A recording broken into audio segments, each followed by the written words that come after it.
انوفيشن كامب رجع بنسخة جديدة هذا العام. كيف كتعرفوا انوفيشن كامب هو مبادرة كتنظمها فيفو انرجي ماروك كل سنة بشراكة مع إنجاز المغرب، والهدف منها هو نعطيو فرصة للشباب باش يبينوا على الإبداع ديالهم بمساعدة المتطوعين ديالنا. ولكن قبل ما نبداو اجيو نرجعوا للنسخة ديال العام اللي فات ونشوفوا فين وصلوا المشاركين السابقين.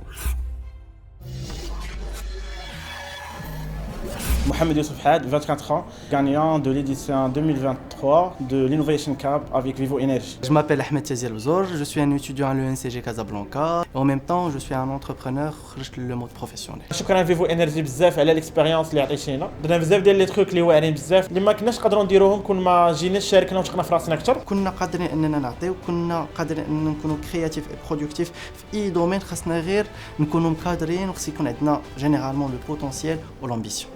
ودابا نكتشفوا شنو مخبي لينا هاد النسخة. الطلبة ديالنا جايين متحمسين وكلهم استعداد. الإشكالية اللي غيخدموا عليها مشاركي هاد السنة هي التدبير المستدام للمياه في محطات شال. الموضوع ما ساهلش، ولكن الطلبة ديالنا ما غيكونوش بوحدهم، بحيث كل مجموعة غيكون معها مؤطر متطوع من فيفو انرجي ماروك اللي غيرافقهم طيلة مدة المسابقة.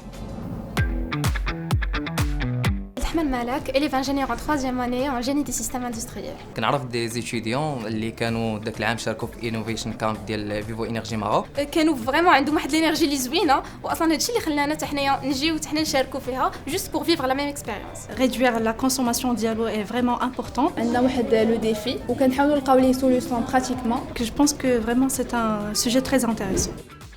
ما تمشيو فين، الحلقة الجاية غتكتشفوا جميع الأجواء ديال الورشات مع الفرق المتنافسة. هربحوا